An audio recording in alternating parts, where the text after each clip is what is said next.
The Mets are dead. Stanton owns Fenway for the Yanks. The Cardinals defy logic. And the season of Ohtani, Diamond Diehards, is on.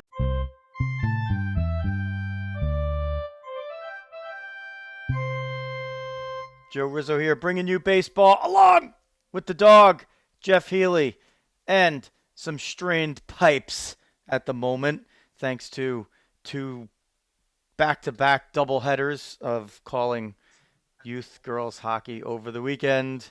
But nonetheless, we are here, and we want you to join us. We're doing the Facebook Live again tonight, so I know a few of you, especially Uncle Paul, are going to be excited about that. And we are so glad to have you here. Follow Diamond Diehards everywhere on social media at Diamond Diehards. And if you have not yet subscribed, we encourage you to do so on all platforms or whatever platform you most prefer to check out your podcast. YouTube, Facebook, you could follow us. You'll get alerts if you're on the group or on the page. And, of course, iTunes, where most of our followers are, and Spotify, which is a big growing platform for us as well. We will jump right into it because we have a lot to cover on this wonderful Monday, September 27th, when there's not much action going on the field in baseball as we close the last week of the season. And as we do it, we bring it over to the dog for Veteran of the Day, a special one. As always, yes, Riz, a special veteran of the day contributed by Riz, coming over this way. Our veteran of the day is U.S. Army Staff Sergeant Henry J. Mascolo. He was served during World War II during the Ardennes Campaign, 1944 and 1945. His unit was one of the first ones to drive into Germany under General Patton's 7th Army and liberated a concentration camp along the way. So obviously great work there done by Staff Sergeant Henry J. Mascolo, U.S. Army, World War II. Thank you for your service. And he was a wonderful man. He is the father of my brother-in-law, Gary.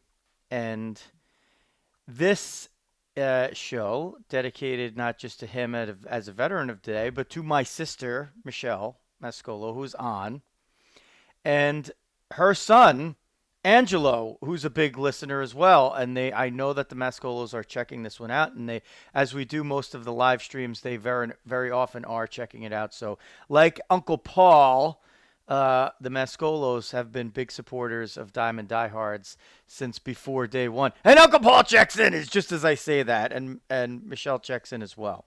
So, glad to do that on Michelle's birthday and Angelo's birthday to honor Michelle's late father-in-law and Angelo's late grandfather, and a man that I admired very, very much. And dog, you would have loved Hank. You know why? Because he was the greatest person to have at your Giants tailgate.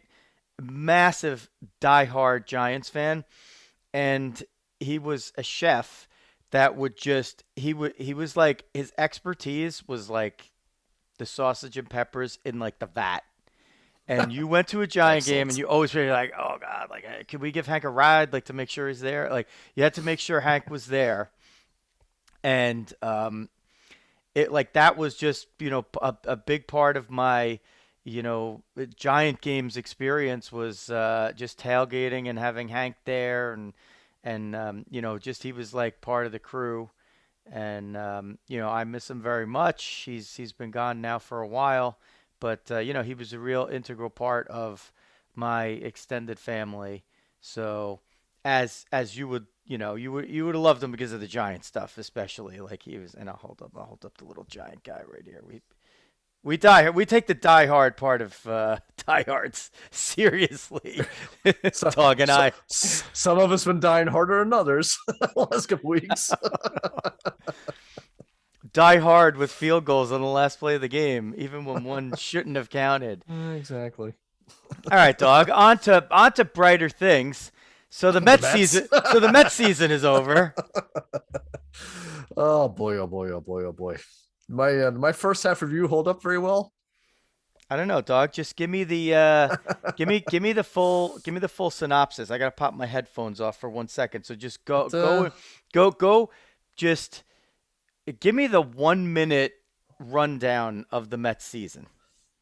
the pitching that was carrying the Mets the entire way finally just spit the bit in late August and September, and we finally had to pack it in. The offense was disappointing the entire year.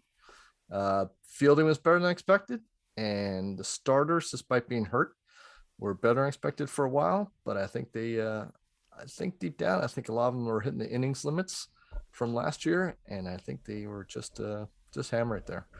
So you lost the pitching and you lost the hitting, and the defense is okay, and that means you lose a lot of games.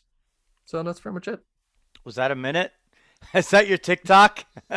Yes, that's my TikTok So while Dog was influencer. talking, for those who are just listening and don't get the visual, Dog can explain what I'm wearing right now. He is wearing a New York Mets hat, which is a bit unusual. I obviously swiped it from the hat trick to put that on tonight. Well, I actually swiped this one from Dominic. Oh, He okay. doesn't get he All right. doesn't get much use out of it. But oh, I also have the devil shirt on because they're ready to get back in action. So I got the full devil shirt. Yeah. So I figured I'd put the Mets hat on to help us put the Mets season to bed. And I, dog, I love Rojas, and I know I am in the minority, and I know Uncle Paul says he's Nice part of the guy. problem. Everybody likes the guy, right? Look, Roots for the guy. everybody liked him when in the beginning of the season they had all kinds of holes that were obvious, and yet somehow he kept the team, over 500, but more Yeah. importantly, in first place ahead of the other, would-be contenders, meaning, the Braves and the Phillies and before they flamed out a little bit, the Nationals. So, look, Uncle Paul's going to bring up his poor on-field strategy decisions, and that's fair to a certain degree. But the problem is that with managers these days, they're so limited by what the analytics departments are telling them to do that it's hard to determine like which managers are the ones that still are in charge. But then, there's only a handful of Dusty Bakers and Tony La Russas out there that are these old school guys that clearly are having their way. And of course, like both of their teams are going to be division winners, and supposedly they're too old. But I like Rojas, and I'm willing to put the Met hat on for him to see if he gets another year, and that depends on what the regime change actually is. I mean, you're going to go get a general manager. We told you last show who it's going to be. It's going to be our pal Ray End of the show. Montgomery. There you Ray go. Montgomery, who's in the Angels front office and was David Stearns' top assistant for years in Milwaukee. We're not saying, we're just doing that because we predict the future. We're not saying it because we have any like inside info or anything like that. So, you know, I mean, if Other it than ends up, other than the time traveling. yeah, if it ends up not being true, it's like, well, no, nobody heard it anyway. So, unless they, when we're really famous, they can go back in the archives and say, Hey, wait a we minute. found, Hey, we hey, actually, they we, said ac- this guy was going to be it. we actually found the time that you guys were wrong. Okay, it's bound to You got happen us. a little bit. And I know I maybe a little shock value. I put the Met hat on here just mainly. I just want to see if Debbie Rizzo's actually watching the live stream because I'm figuring that as our big, we're up for a big anniversary this year. Um, you know, That's that right. might get me Yeah, an let's get the plus. extra hug. Coming up as we hit October here. Whatever October's a works. big month for the Rizzos. Anniversary, the triplets' birthday, which is all three of my kids, obviously, and hat trick Deb's birthday as well. So we look forward to that. Her Mets will not be around for playing in October, but we'll see. I just think that Rojas, by the midpoint, you could have almost argued that he was like manager of the year material. And then all of a sudden, like he's what? He's total trash because DeGrom gets hurt. I mean, just with having DeGrom there and the massive underperformance by the three core lefty hitters plus Lindor, it was that just having DeGrom there was enough for him to keep the team above water. And guess what? If they were still playing at that 5, 6 games above 500, they'd be right in first place at this point. Yep. So it was bound to collapse at some point, and the collapse point came. I mean, how are you going to expect a guy to win when he doesn't have DeGrom?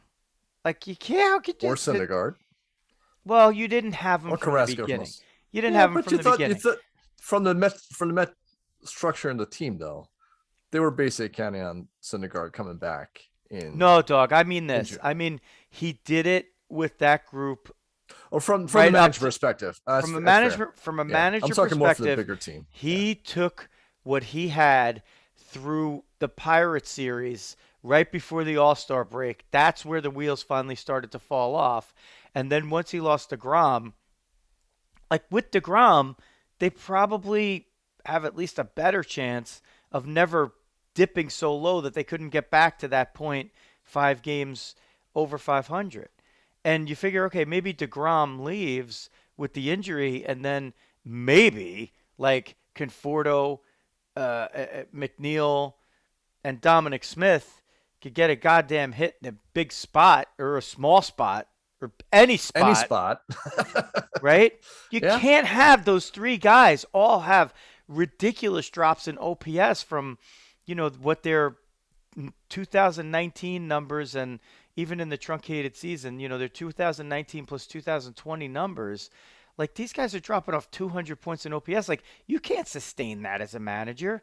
yep. They panicked. They fired Chili Davis. They tried to make him a scapegoat for it. But I think, all things considered, I never saw Rojas like lose his cool. I feel like the Nope. guys on the team respect him. He's Moises Alou's son, like the guy, and he had a minor league career, so it's not like some guy who is the drive line hitting instructor, for the Reds that just got fired to the joy of Shigan Nation, right? It's not like one of these guys Yeah, who, a quote unquote one of the nerds who's in there pushing buttons. Like, Louis Rojas walks into a locker room and he's getting respected. Like he's not like the guys that nobody dissed on him ever.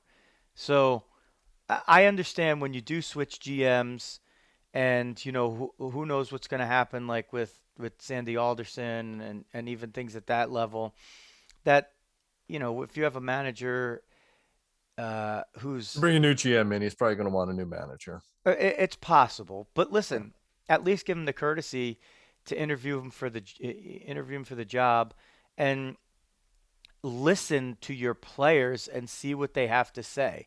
If they like him because he's a player's manager, but this team doesn't really need a player's manager, well then you move on. But why was he good previously, like or not good, is really the determination of the next part of the regime here for the Mets, and it got away from them. It got away from them, right? It started in that Pirate series right before the All Star break.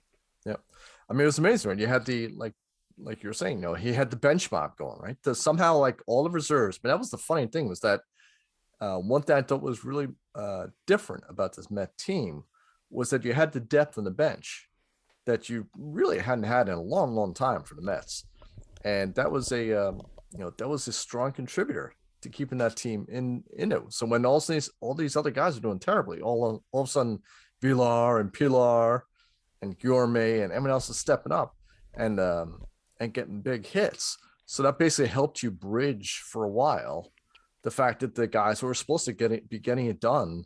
Oh, by the way, Conforto in his walk season, right? I mean, the guy's an all-star. I mean, this guy is playing for his contract and is a key cog in your team and completely spits the bit.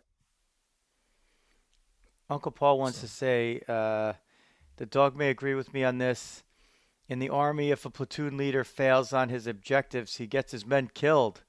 This is Rojas on the Mets. It's baseball's not life and death except to us. Little rough. Might be giving him a little. Platoon leader has a little bit more impact on the rest of his platoon than the manager has on the baseball team, I would say. I'd say So that too. That not sure not sure it's quite the same there. Maybe I don't know. Maybe the captain on the ship, right? So yeah, maybe. ship grounds and he's sleeping. He still gets fired. So maybe that's the difference in the Army and Navy. But Yeah, but it's you know what it is. The manager just doesn't wield that kind of power anymore. yeah, That kind of power is wielded more by the general manager and the front office as a whole. And and the players. It's an you know, individual game yeah, anymore. but the More but and more, right? I mean like so guys like LaRussa and Dusty Baker like they've spanned eras and we're in a new era of manager. Like those guys were the norm back when they were starting managing. Yeah, And even midway through their career when they were managing, that was the norm. Now they're the unicorns. yeah. Like guys don't get to do that anymore, I mean, right? in terms of like the your standard deviation, your volatility between the worst manager and the best manager, right? See your range there. If you had war for a manager, right? It probably back in the day it might have been 5 or 10, plus 5 or 10 to minus 5 or 10. Now it's probably +2, -2, right?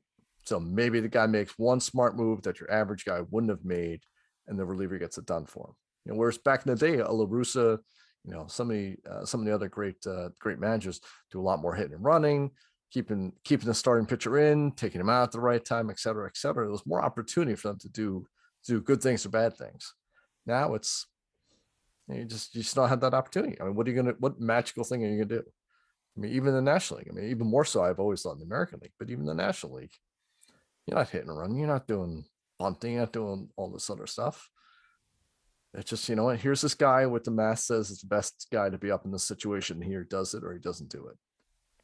Look, and So the nouveau guy, Gabe Kapler, look what he's done with the Giants. Like, who you don't hear word one about over here too much, but they're having an absurd season. I mean, yeah, they're gonna, be pushing like the 105 win plateau just to win the division over the Dodgers, who were so heavily favored. The Dodgers are going to hit their over on the over under, which was like 103 and a half, and they're probably not going to win the division. That's crazy.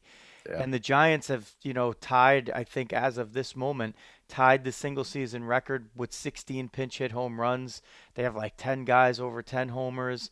And you look at the guys in this team and you're like, who are these guys? Like they're like, Mike Yastrzemski has a name that you recognize and, you know, he's not he's not Carl, right? Like he's got a lot of homers and he bats lefty and he's a good defensive outfielder, but he hits like 227, except that like he gets all his hits like in the 3-2 game when his team is losing and there's a guy in second and third. It's like the total opposite of what And happened with then the and then Mets. Mike is Carl. And Yeah, Carl is Carl.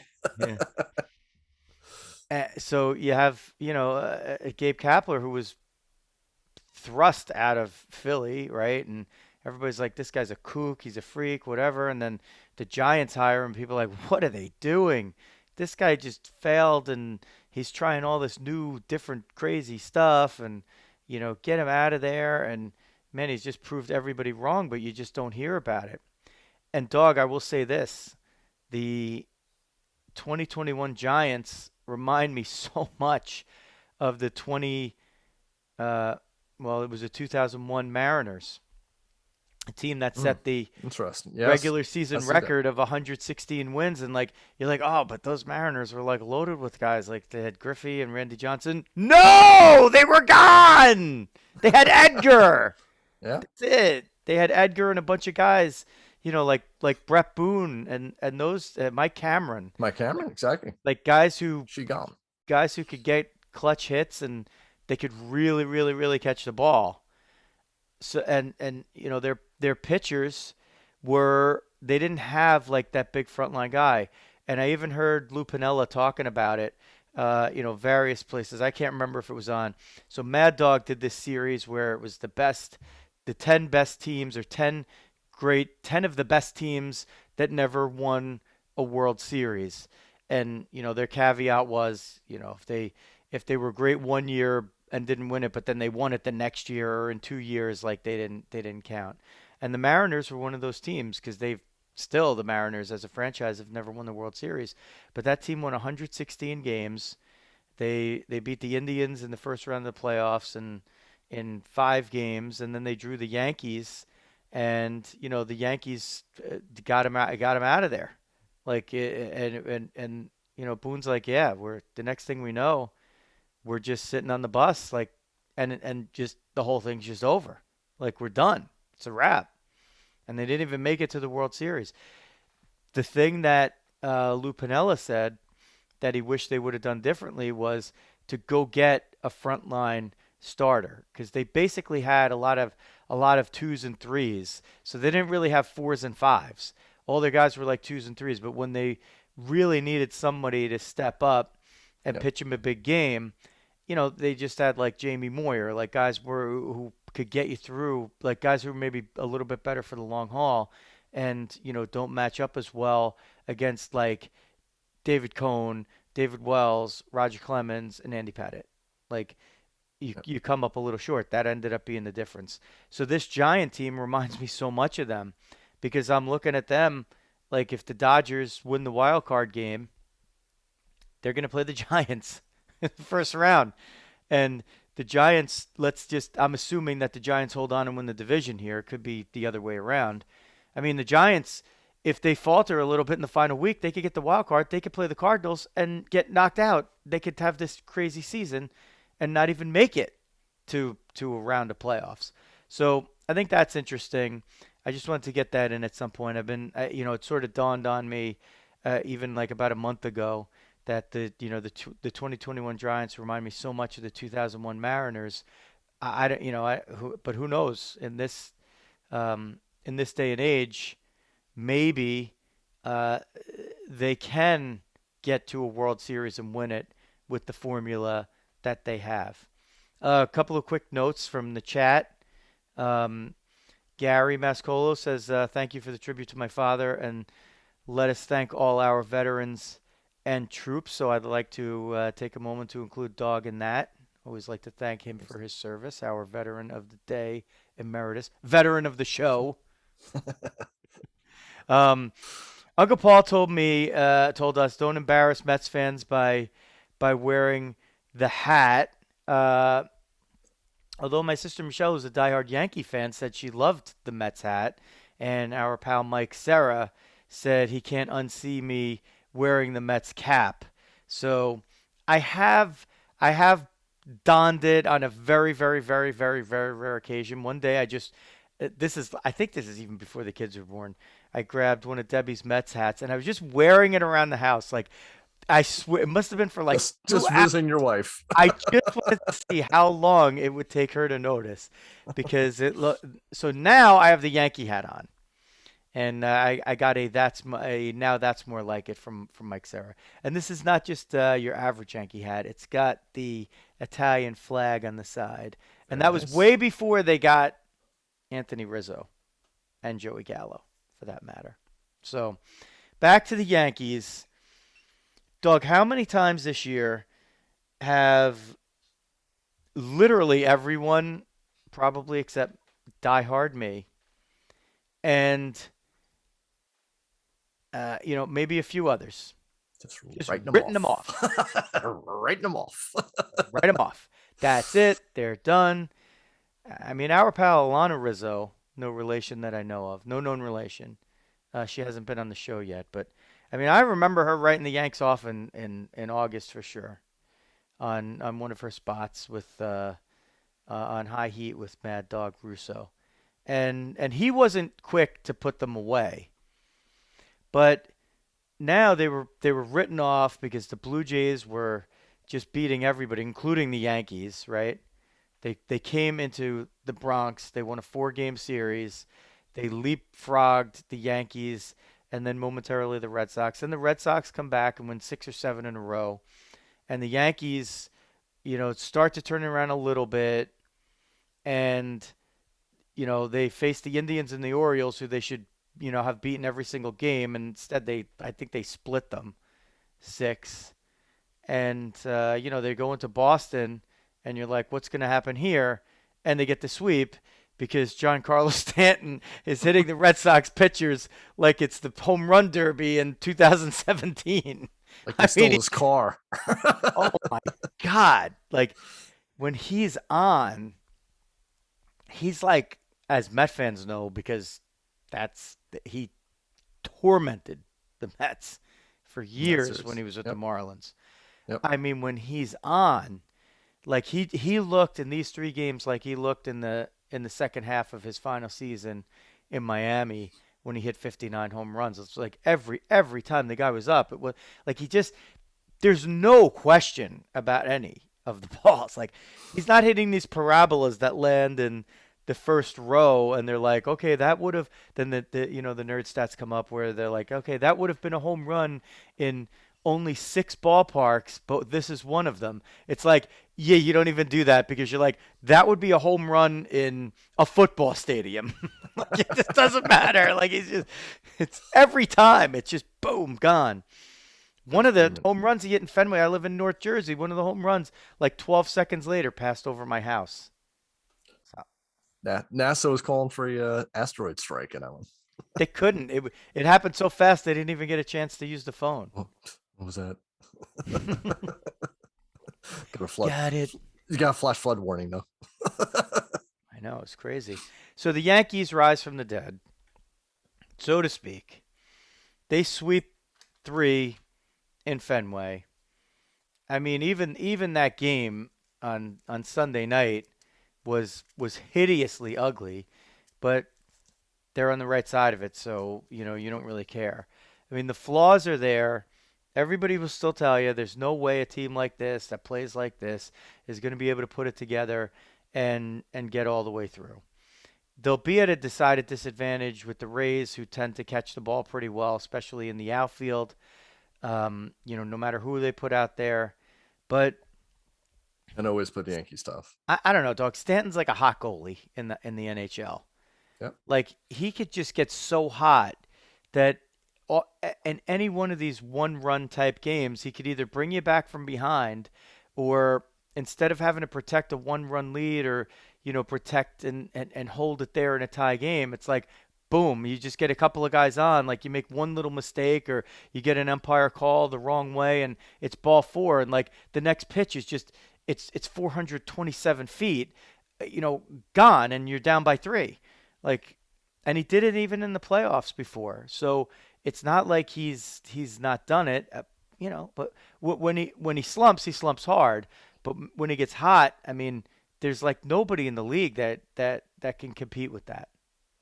Yeah, I mean, you don't want to face the Yankees, and when they have those boppers and can get hot, it's it's tough to beat.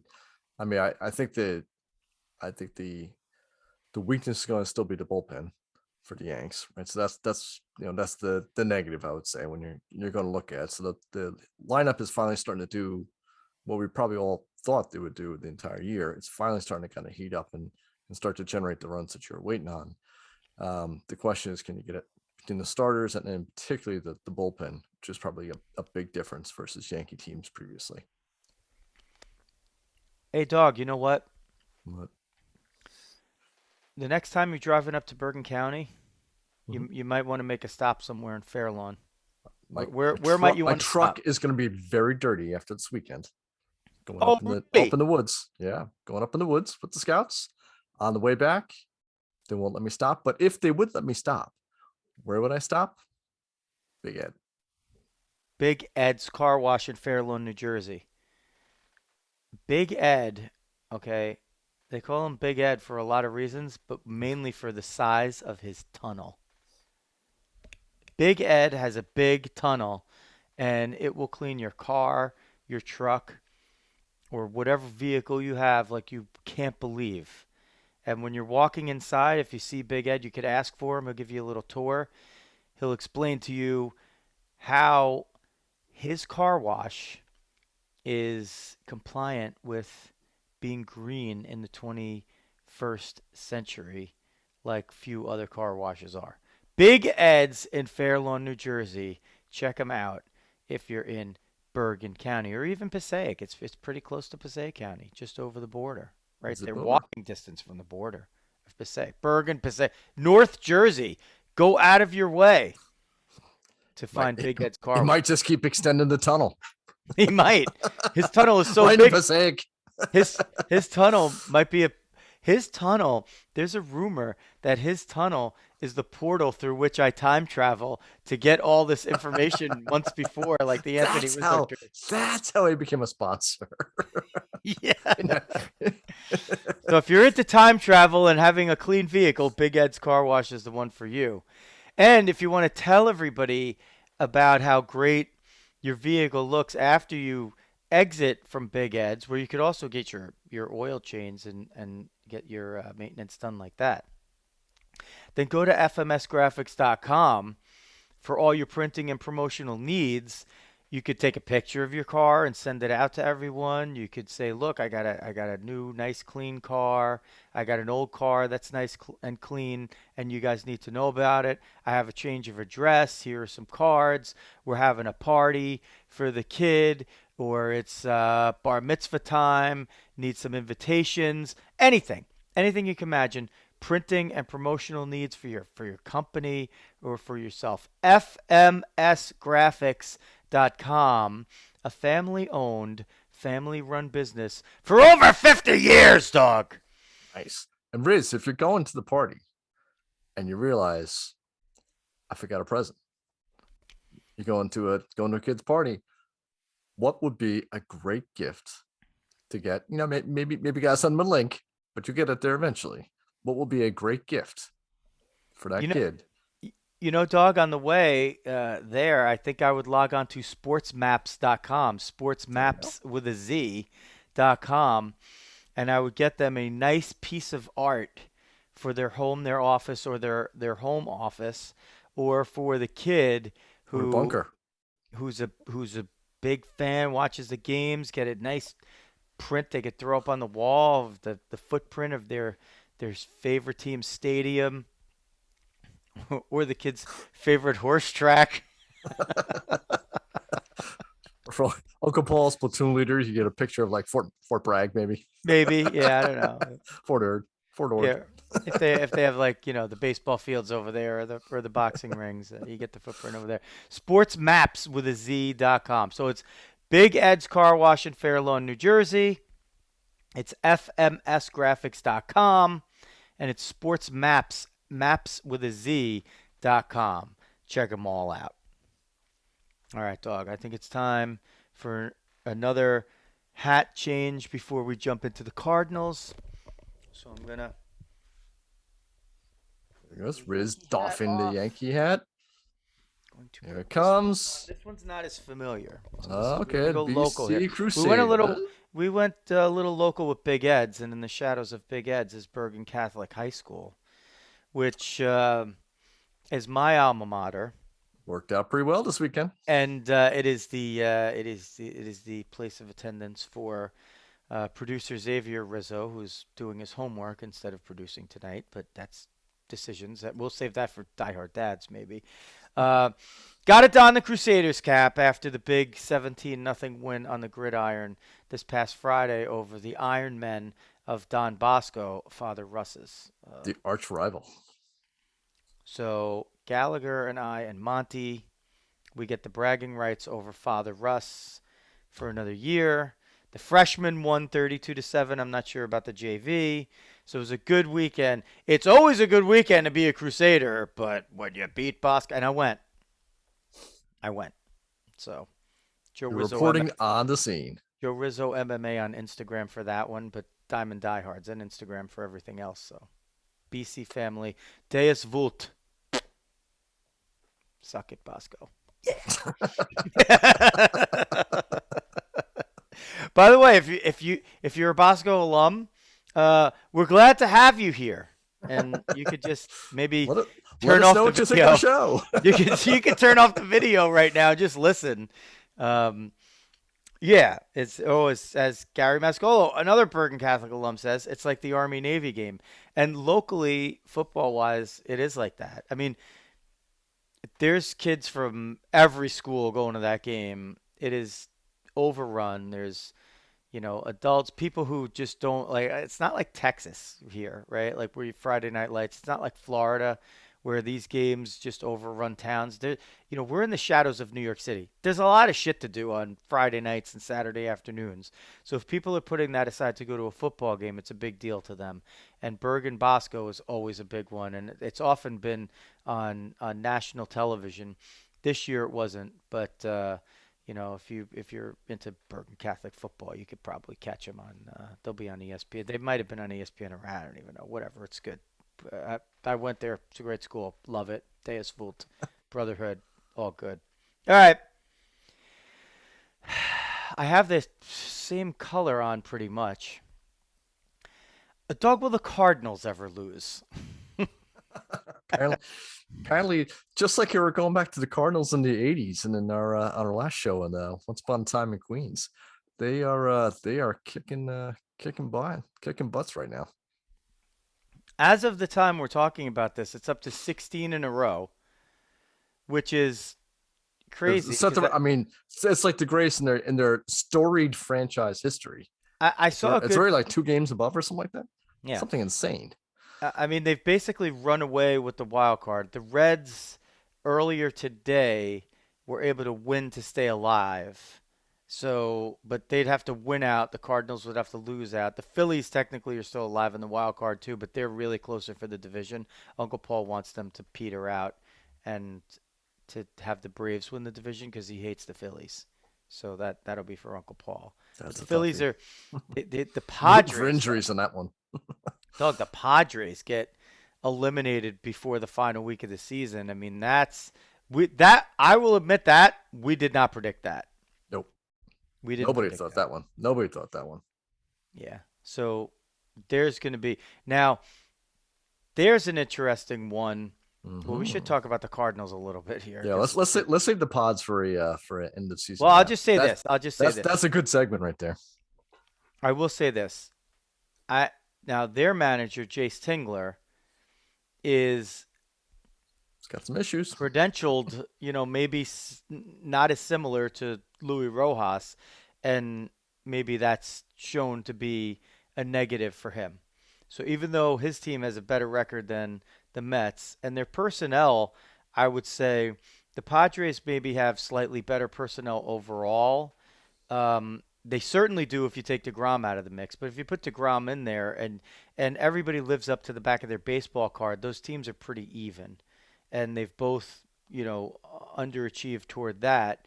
When it's injuries, I'm much more lenient on it because they're injuries, right? Yep. You Yep. can't just take DeGrom out of the Mets and say, well, you still should have made the playoffs. No, you can't really do that.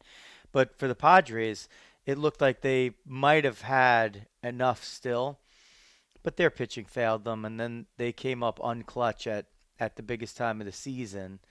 And of course, you had Tatis and Machado yelling at each other, or really Machado yelling at Tatis within an earshot of somebody's phone. Things in the dugout and stuff like that. So like Tingler seems like a guy, unlike Rojas, um, that they tuned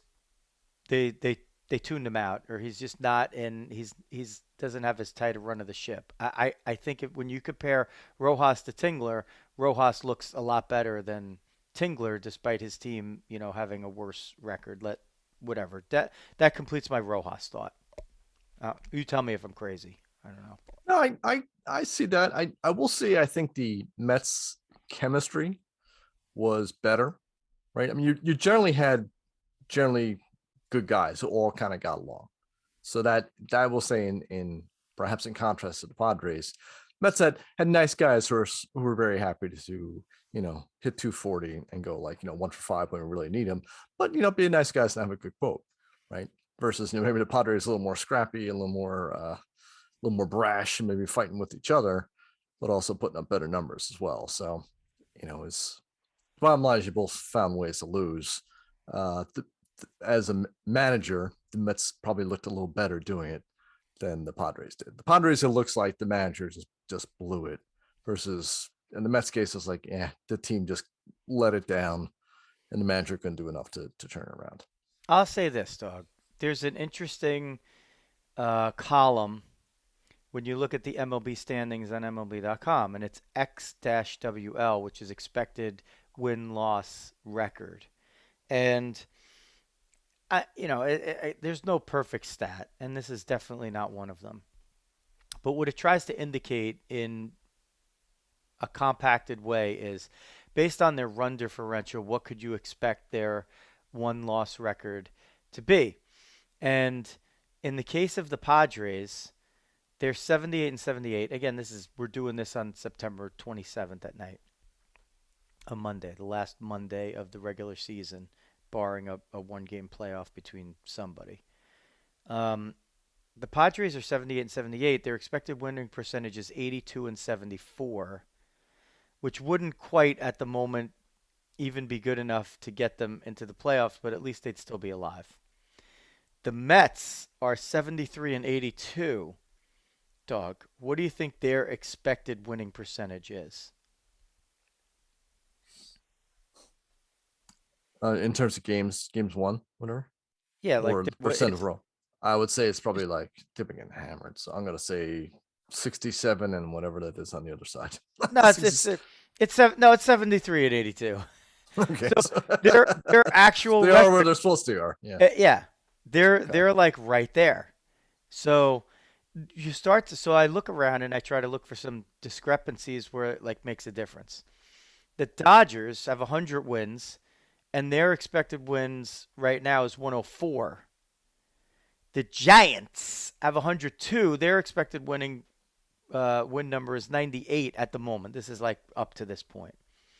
So they're 4 games ahead of their pace. The Dodgers are 4 games behind. That's essentially the difference between one team being in first and one team being in second right now. The Phillies, Joe Girardi, expected wins 78 and 78. Their record is 81 and 75. So they're 6 to the better to stay alive. The Cardinals, they've won 87. Their expected is 82. So you give Mike Shildt the credit, or do you? I don't know. But it is telling when you look at those numbers and then you think of who the manager is and you decide on your perception of, is this manager good or is this manager bad? Are they costing them a win or are they getting them wins? Like the Braves, 83 wins. Their expected wins are 90 at the moment. The Rays with Cash, they have 97 wins. Their expected is 96. Dusty Baker, you want to throw some arrows at him. Astros have 91 wins. Their expected is 98. So they're 7 behind whatever that pace is. Tony La Russa, similar. Expected 93, team has 89. Not a huge difference. Not going to make a difference in anything except maybe home field in the division series round, but it's there nonetheless. The much maligned Aaron Boone, Yankees expected wins 83 and 73. Their actual 89 and 67. So if you're buying into that, then the much maligned Aaron Boone has, helped the Yankees to 6 more wins than they otherwise wouldn't have had. Interesting. So, and we could go on. Blue Jays 95 and 61 expected, 87 and 69 actual. Mariners 86 and 70 with their actual record, 72 and 84 their expected win percentage. So we'll see how all that stuff pans out in the very, very end, and if it's going to make a difference for some of these teams as they go forward and move into the playoffs or just miss it.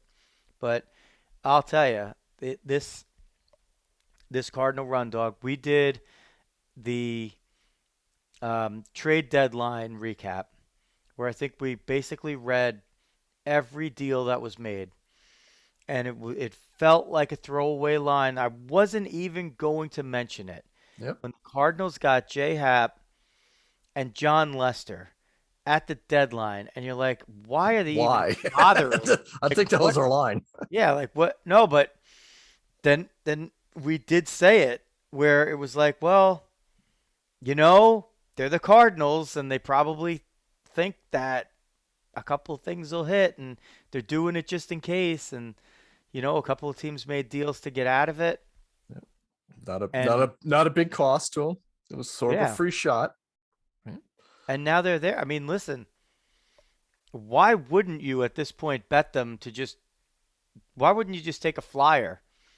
Like the time to do it was when they had won like six in a row.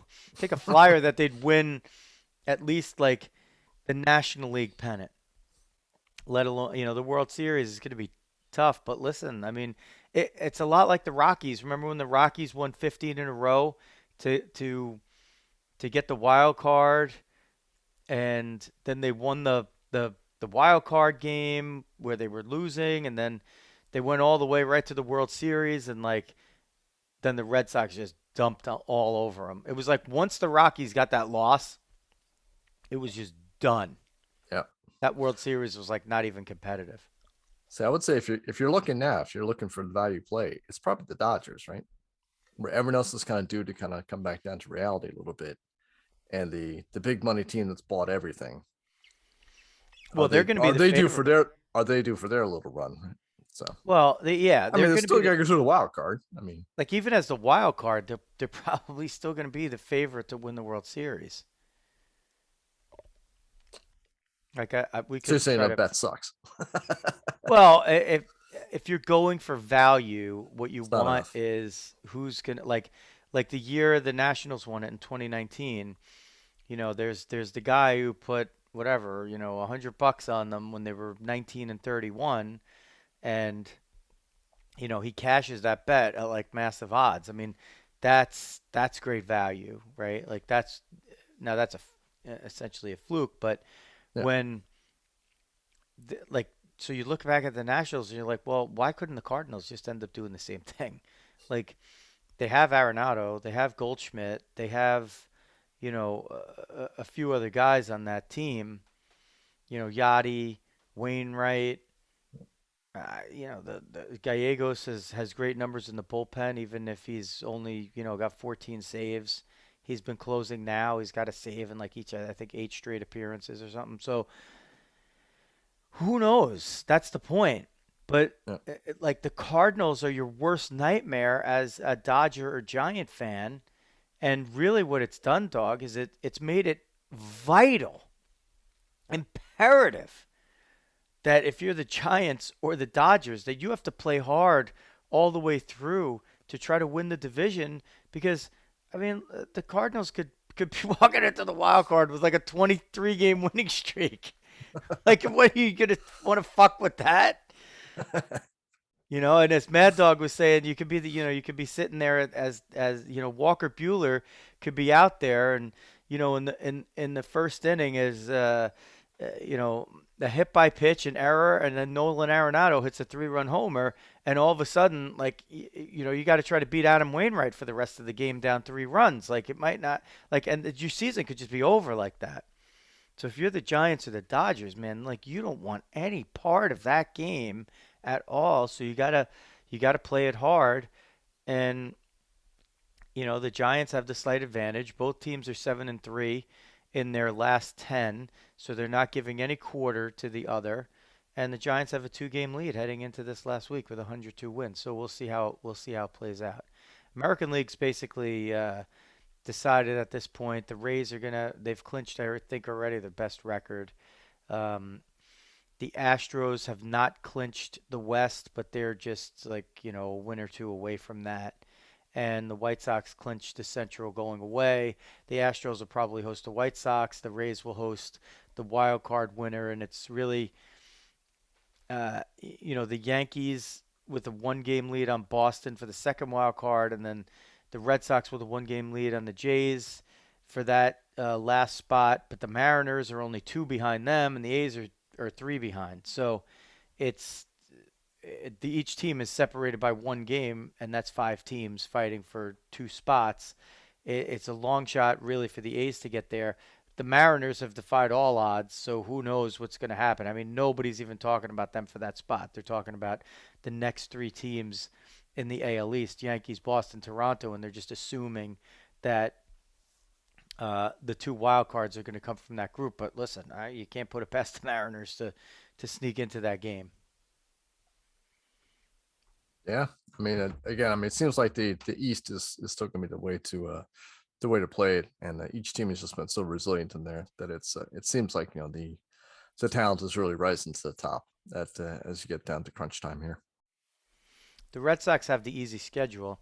The Yankees have to play the Jays and the Rays, but the Rays don't have anything to play for anymore, except maybe to like knock out the Yankees. But they're not going to bother. They don't have to bother doing that. They could set up their roster and rotation however they want, and that's what they're going to concentrate on, and that's what they're going to do. And really, it doesn't matter. They just keep plugging guys in anyway. It's not going to be much different from whatever they're doing. Yeah. The interesting thing that I do see about the Yankees that I like in this mix, they're 45 and 33 at home, and they're 44 and 34 away from home. Um, I like the balance. I mean, the other teams are actually similar to that. The Red Sox are just more lopsided as being a very good home team. But the Yankees are just a little bit like being 10 games over on the road and 12 over at home. None of the other teams are quite that good and quite that balanced. They're close, but like the A's are 9 over on the road, but they're only 5 over at home, so they give up a little bit of that advantage. And that kind of thing, regardless of who your opponent is, that sort of balance kind of plays out, I think, in these end of season type scenarios, in my opinion, just from the way I've seen it. So I like their chances just to get in. I mean, they've won six in a row at the point of the season where you absolutely need it most. They've given themselves a wee bit of cushion, and basically, if they win the first game of the series on Tuesday night against the Blue Jays, they haven't quite punched their ticket, but they've punched the Blue Jays in the mouth, and they forced then Toronto to have to win the next two. And that's a difficult thing to do. The Yankees really only have to win one of the two games in that series to have themselves set up for the weekend finale against Tampa. And I don't know. With the way they've gone, they could sweep the series or get swept or whatever. But the most important thing is I would say winning that first game. I if they could do that, I think they're really really good shape. Yeah, absolutely. And the pressure just goes up astronomically, right? After that first game for both teams. Whoever doesn't get that, that's a huge uphill battle at that point. But they've both been resilient. You have to say that, right? I mean, each team has been like written off, right? Like we were saying before, we were rolling them all off, and they come on back. So, um, this is, and I guess we'll give this to Manfred. We certainly take enough shots along the way at the commissioner, but you know what? I mean, it's up for a great last week of baseball, right? So the two wild cards has brought in so many other teams into the mix that would have just been out of it and wouldn't even made the effort in the second half. And instead, you've got half the league still thinks they have a shot, and they do, right along the way. So you've had more competitive baseball, and you're sitting there a week out, and you still don't know who's going to be in the playoffs. So that's good for the fans, I guess. And they don't mind if Except for they the lose. Mets. I know they're not in. And I get my weekend back. Sundays are pretty free now too. Yeah, Yeah. unfortunately, Yeah. as You a start as looking at a college games. as a fan of teams of the New York area in football, it's just a tough year. Hey, how's Fordham doing? I think they did something good. Well, we Yeah. know if No, not so good against Nebraska. Close in the second quarter. all right, dog. Final baseball topic is the season of Shohei Ohtani. How do you even describe this guy? I mean, It's like look, Fernando Mania and the guy hits like ridiculous bombs. I know. It's insane. So, in any year that's normal, Vlad Guerrero Jr., 46 homers, 105 ribbies, 84 walks is hugely impressive for a 22-year-old, by the way. 315, yeah, right. Batting average doesn't matter. It matters. 405 on base, 601 slugging, 1.005 OPS. Only Juan Soto and Bryce Harper have higher OPS numbers. Guess who's fifth? Shohei Ohtani. It's insane. 966 OPS.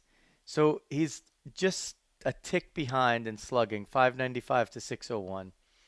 371 on base for Ohtani compared to 405 for Vlad Jr. and 258 batting average to 315 for Vlad Jr. Ohtani Dog is up to 90 walks. Somebody was posting his last, like, on Twitter, somebody posted like his last like 30 plate appearances, and I think he had like 17, 18 walks or something. He's walking like he gets like 3 walks for every at bat. So it's probably helping keep his average up, but he's also not getting more chances to overtake Vlad for the home run lead. And here's another thing, dog. I'm gonna give you a little quiz. Uh-oh. Shohei Ohtani leads the American League in two stats that are, as a hitter. He leads in two stats that are as a hitter. Can you name which two he leads in? Ohtani quiz for the dog.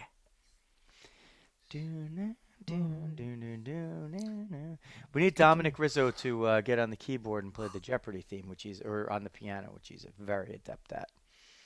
I'll go with slugging.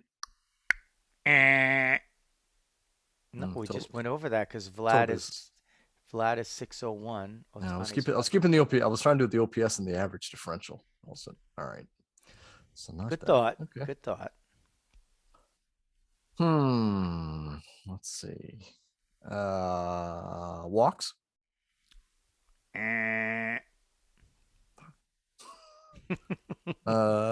Shit, those are my two best guesses. I'm going total bases because he's not leading in slugging. Okay, I'm gonna surprise you. Sorry. I'm tired. I'm tired of breaking down. I'll give you one more shot at this one. It's sort of like it's a negative stat. It's a negative offensive stat, negative-ish.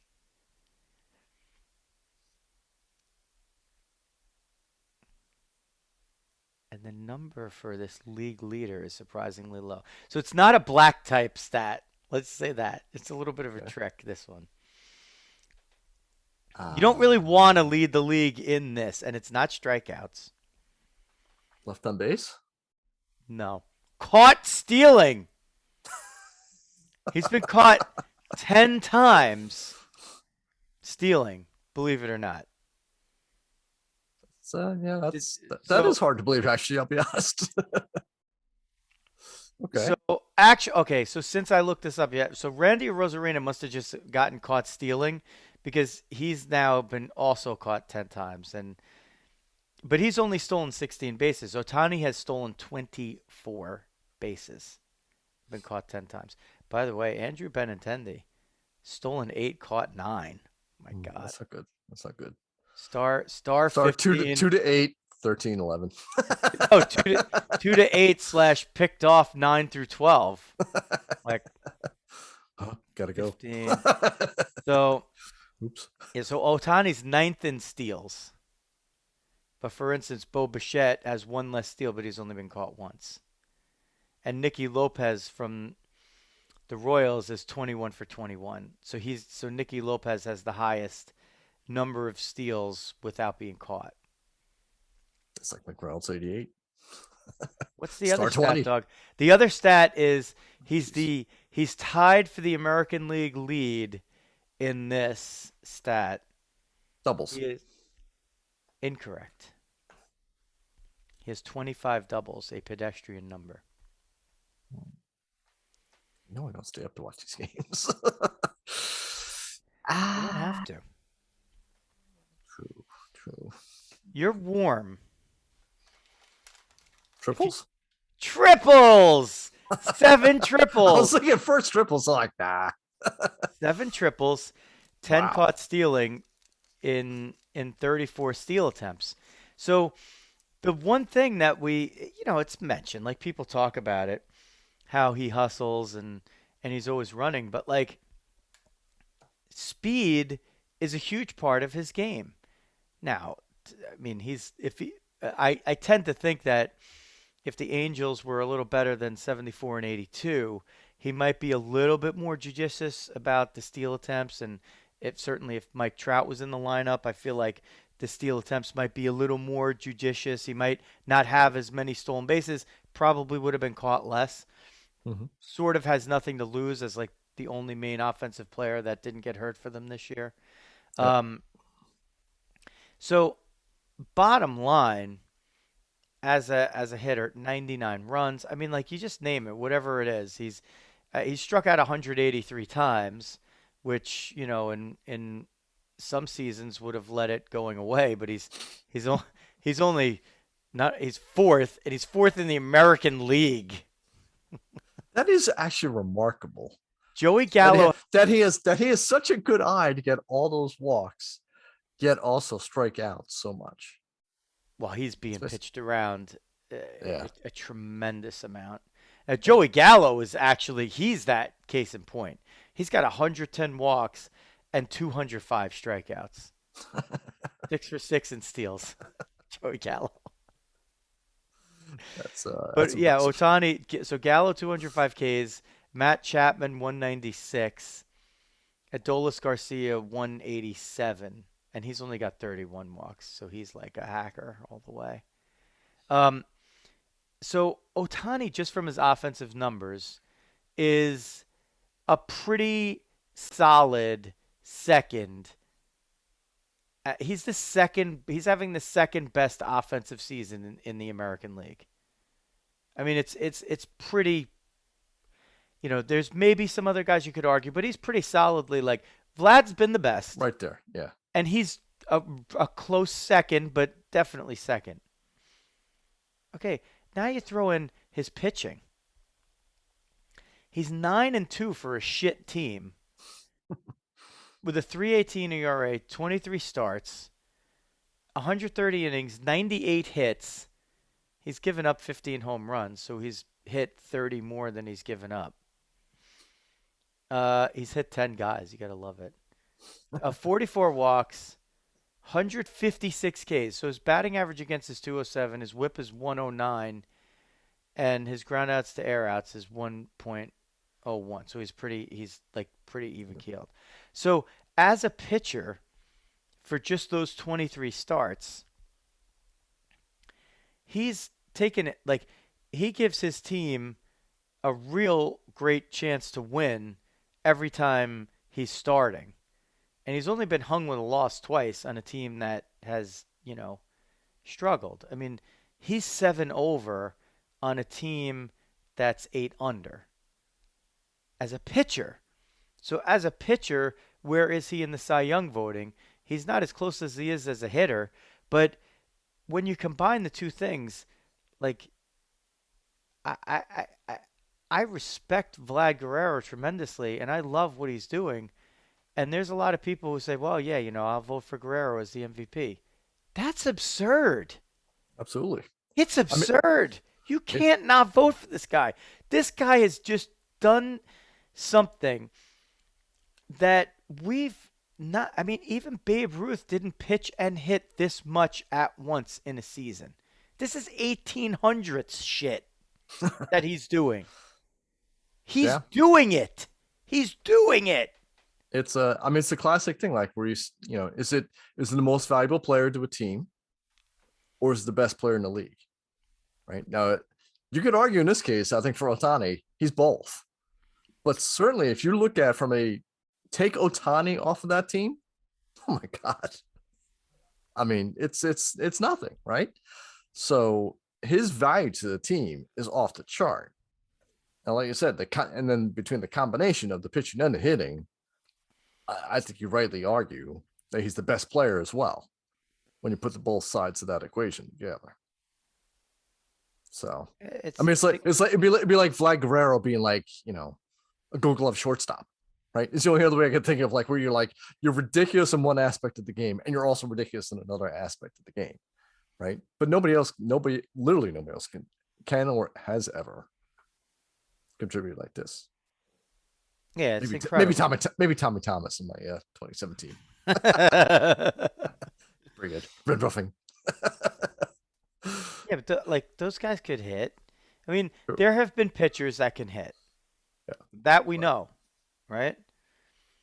But there's nobody who pitched that well, or rather, nobody who hit that well and that much ever pitched this well that much at the Yep. same time.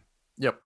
Babe 100%. Ruth is pretty much the only one Yeah, you could think of. that's approached these levels as a hitter and as a pitcher. And he didn't even do it really, for the most part at the same time. So if if you like, what more would the guy have to do to win the MVP? What does he have to do? I mean, you want him to take less at bats and win the Cy Young so he can win the MVP? Why? 23 starts is not enough. He's more valuable to his team as a pitcher than as a hitter. How are you going to make that argument? He is in a year when Anthony Rendon and Mike Trout play more than 36 games, maybe, and you got some guys there that can pick up the slack. But I he's just a runaway winner in my mind because we're in New Jersey and I can't stop talking about him. You say you don't get to see those games, but you see the highlights and you hear True. about him. Dog, I was walking today. I only went. Hold on, let me get the. Hold on. Just You can't do play-by-play in the Riz walk. can't do play by play on the walk, folks. Okay. All right. So, well, it's up to 14.1 miles for the day, Nice. but it was like I squirreled out the time in the schedule to get the long one in today. Anyway, so as I'm walking, I got point 0.4 right now. I'm not lying very good. you got to got, a keep lot, your phone. got a lot of walk with the dog You today. gotta you gotta keep your phone on you when you're doing it, unless you have like an Apple Watch or something. True. So I'm walking and I'm in a park in Bergen County in a quiet park, and there's an older gentleman, and he probably is like looks like he's probably about in his 80s, and he's having a nice stroll, very nice stroll. It's a beautiful day, and he's wearing an Angels hat. It's a pretty, I think he was a Japanese gentleman. And I'm like, that, and we had a nice wave in exchange, and I'm like, that is literally the Ohtani effect right there. Like, Yep. that is it. There is pride in wearing that A because even without Trout, like I would see the occasional Trout shirt, Trout jersey, Trout hat, whatever, with the Angel logo on it, but he hasn't been a factor for 2 years.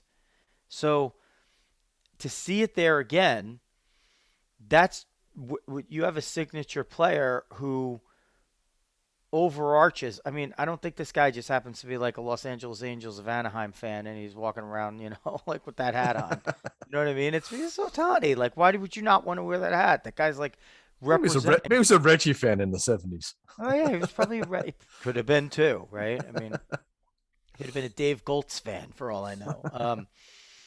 So that's the kind of effect this guy has. He's great for the game. You forget everything that went on around, in and around the All-Star game, and he was the guy that everybody really wanted to see. And he's a wonderful ambassador, and he does everything that you could ask somebody to do on the field. He's even stayed in and played the outfield in some of these games where he's pitched, just in an effort to get his team a win. Not to get it for himself on the stat sheet, but to get it for the team. And Joe Madden's let him do that a few times. And I think in the stretch run next season. If he can duplicate somehow what he's done. Because, Dog, there's no guarantee that he's going to do that. There's no guarantee that he's going to do this ever again. This could just be the comet across the sky for Ohtani. It's crazy to expect that he could repeat it. And if we're lucky enough to be able to see that, imagine the Angels needing wins in the last week of the season. And, on your Sunday start, where the Angels need to win to get the wild card or win the division, or, win and you're in, lose and you're out, and Ohtani's on the hill, and he gets you 6 strong, and he's like, you know what? I'm going to play the rest of the game in right field. And then the game goes to, 11 innings and he hits a home run. I mean, that really, that could happen. That could happen, right? Like Yeah. and he would do that in a situation where down the stretch, if they needed wins, I think he's proven that he could do that. And that transcends what we've seen here. This is when the two-way player came back in football for a short time. Dion, Brian Jordan, three-way player because he also played baseball. So did Dion, right? True. Actually, True wait, did Brian Jordan, he played offense a little bit, did he? Or no, maybe, I don't know. Maybe I'm thinking of Champ Bailey. I was thinking of Brian Jordan and Dion because of the football, baseball, but Dion was offense, defense, so was Champ Bailey in, playing defensive back and wide receiver at some point. Yeah. Anyway, You are Dog, correct, sir. what are you going to tell me about Ohtani? Am I wrong? No, 100%. Like I said, if he is the epitome of the most valuable player to his team. And that to me, I always sort of like that versus just like the top, the best player, right? That's sort of the way I've always kind of looked at it, right or wrong. Most of the time, those things goes hand in hand. But I do think, I do think the case you lay out, it's unequivocal. By the way, Uncle Paul says he walked 1 mile on the treadmill at 2 miles per hour. He's got a few years on me, but I did do the equivalent to a half marathon, Dog, and I was doing like just over 12-minute miles the whole time. It's pretty good. That's harder. Pretty good. I think it's harder to walk that speed than I should jog. I'd You think? rather jog 9 to try and race walk 12. 13.1, by the way. I mean, miles per hour. Oh, Or I'm sorry, minute pace. it's 5 miles an hour. A 12-minute mile is Yeah, I'm 5 sorry. miles an hour, but Sorry, you know what I mean. it was almost. A 9-minute pace jogging / moderate run versus like a 12-minute race walk. The wear and tear hurts me a little bit with the running. I gotta keep away from the running. It's the hip stuff and the core. It's a little rough. The walking. I woke up, and you got to get up early to squirrel out that much time. But sip of water to take my pills. That's it. Off you go. Didn't even You no go. water. I don't even need it. No, you go. I'm straight out bragging right now. Not even veiling it. Not bad. Not bad for an old guy. You gotta show the kids the example. There you Did 400 push-ups in the steam shower to cap it off. go. Okay. Don't at me, bro. Don't at me. In 11 minutes, and then the last 9 just for steam. There you go. So it was a big day. Holding your breath. No, Hold never. the dog. True story. True story. There you True go. story. Don't ever hold the breath. Not holding the breath is the key. The breathing is where it's at. You gotta blow it out. Blow yourself up. That's what allows it. That's what allows it all to happen. That's it. All right. Was there anything else in the world even to cover after this one? I think we had a very special veteran of the day. We had our 4 topics. There's only one thing left to do, Dog, and that's Die Hard Dads. You're up. Oh, I got a goodie. Got a goodie for this one. So we go down to visit my daughter Molly, who we haven't seen in a while. Going down to North Carolina, so nice 8-hour drive down on Friday. A little irritating. Virginia's not playing ball anymore. Go down, have a nice dinner, get to see her. Come back Saturday. It's like, what are we doing? Well, I invite some people over for a barbecue. Sounds great. We go in. She's got a little cute little house off of campus. Go there. All right. Have you done anything with the barbecue? No. I'm like, okay. So we're gonna have to buy everything for the barbecue.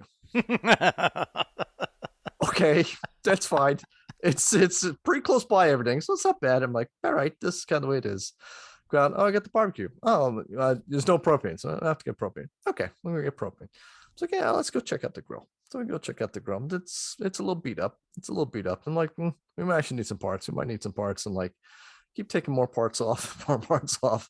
And I look down, I'm like, all right, it's got a bunch of crud all over the gas tubes. I'm like, let me scrape the stuff off the gas tubes. I'm like, scrape. Gas tube crumbles. Like, okay, we need a new grill. so, so I rolled down. We are going for a barbecue at Molly's house. So we come back. We got to buy the grill. We got to buy the cover. We got to buy the food. We got to do this. We got to do that. So somehow between me and the missus, we put it all together. I got ran over Lowe's. Get the grill, military discount. Thank you, Lowe's. And then come back, get it all set up. Boom, out there grilling away. Get the little hat on, and that was it. A great time was had by all. The friends came over, and Molly had a lovely time. So it was a great time. You also had to grill master. I had to grill as well. Yeah. so that was good. So we had that. The dogs going, the burgers, the veggie burger. You never know what to do with the veggie burger. I don't know. You sit there, like, you cook it a little bit, you flip it, you cook it a little bit. I'm like, is this done? I have no idea. I'm like, it looks edible ish. Yeah. But nothing was kicked back, so it seemed to be good. All right. Good stuff. So that barbecue cost you more than like if you went out for hibachi. Oh yeah. Yeah, we could have brought in. Yeah. I'm like, just bring a barbecue down south, right? Well, why do we do it? Just bring it on in. Lay it out. Do it that way. Yeah. So, oh well, it was more fun this way though. Yeah, if you say so. If you say so. So I have one. I'm going to use a baseball related one. All right. I'm tying this one. I'm going to tie this in. You might sort of know this. So, as you know, I am the play-by-play voice for the New Jersey Rockets girls hockey team. And that's on my YouTube, the Joe Rizzo YouTube channel, not the Diamond Diehards one. So go on, if you're watching it on YouTube, go to the Joe Rizzo one and subscribe over there. Hit the alerts button, blah, blah, blah. You can check out some hockey. I make a lot of the references that like nobody gets except my friend Paul. I get like text back a week and a half later when he's watching the game that I gave him a zinger. Anyway, so we have a 19U team, which Louisa plays on, and a 16U team. So I've been calling games for both. I'm just saying hi to Butler, by the way. I am listening to this. Oh, okay. Did he go on the chat? Butler has just joined. He's joined. Oh, there. He's watching the end there. Hello, Butler. You missed the Cardinals segment. And we didn't say that the Mets were pond scum, which is what one of the first things Butler ever said on WFUV. The Mets are pond scum. So I digress. Anyway, this is Die Hard Dad. So a dog on the 16U team, the girl, they have two goalies. One is the more accomplished, and the other one is cutting her teeth. She could use a little more experience. She's a little green between the pipes. So, generally speaking, the one goalie, Grace, she's usually in there for the start of the games. And, she'll run it all the way through depending on, the opponent and whatever. So, as we know in youth sports, sometimes the scores can, jump one way or jump the other way rather quickly. And in those cases, what we see is, and this caught me off guard until like last weekend, they switch goalies, but instead of the one goalie, Grace, going to the bench, she just skates off the ice. And I'm like, oh, does she have like somewhere to be, whatever? Like 3 minutes later, the door opens, and she comes flying across the ice to the bench, but in her regular playing gear. And not only that, like she goes and plays forward, and she's really good. So she's a good goalie, and she's a good forward. Like when she plays out, she's really one of, like, she gives the team a lot of energy. She's not that big, but she's really fast. She's like an energy type player. So this is like catching me by surprise. And after the game, I'm like, I didn't know that Grace did that. So now, dog, I have termed this. If she makes a save, which if she plays goal, she's making at least one save, usually a lot. If she gets a save and a goal in the same game, dog, I have termed that to be an Ohtani. And I got everybody on board. Talk to the coaching staff. I'm like, what do you think of this? Ohtani, blah, blah, blah. Yes, that's it. So this is my diehard dad segment, but also bringing it back to Ohtani. Everybody knows what an Ohtani is. Like, I didn't even have to make the full explanation. I'm like, if she gets saves as a goalie and she gets a goal, we're calling it an Ohtani. Yes, that's totally it. Because it's the same game, but they're two completely disparate skills. Like, you could be a phenomenal goalie and not be worth anything as a skater. Like, you could be just not good at it at all. Like, you could probably skate and move around and, but you might not be able to shoot, pass, like be in the wrong position, any of it, right? Like, they're totally different skills. Yeah. Like pitching and hitting have like nothing to do with one another, right? Except for the fact that if you're a pitcher, then as a hitter, maybe you have a little bit better idea how to set guys up. But the goalie has the same thing, with shooters and so they're totally disparate skills, but they're within the same game. And for somebody to operate at a high level doing both is really impressive. I mean, it's impressive even to try it. And so I cannot wait for Grace to hit the Ohtani, and when she does, I'm going to come back here and celebrate it, and I will probably we'll figure out a way to play the clip on here because I'm just so ready for it. Like, that's going to be my Sports Center moment again. Nice. I haven't had one in like 30 years, so I might as well. I'm getting ready. Grace bringing it back. Grace is going to give me another Sports Center moment. I think that should probably wrap it up, dog. I think we covered everything and even more stuff than that, and we did it live for everybody on Facebook. And if you're catching it on demand on Facebook, YouTube, or whatever, hit that thumbs up button, hit the subscribe button, alerts button, share it with a friend. Tell a friend to tell a friend, as Carl says. Like that. Repost it somewhere. If you're listening on iTunes or Spotify or wherever you find your audio podcast, please remember to follow or subscribe and like us, write a review. We really appreciate it. And we've had some really great people with us from the beginning and more legions growing as we continue to do shows. So that's going to wrap it up. We could call it a Monday Night Live, dog. I think we could do that. We weren't really following action on the Diamonds anywhere, but we're going to call it a Monday Night Live. And we are going to wrap it up there. So that's going to do it. For the dog, Jeff Healy, this is Joe Rizzo. Diamond Diehards is out.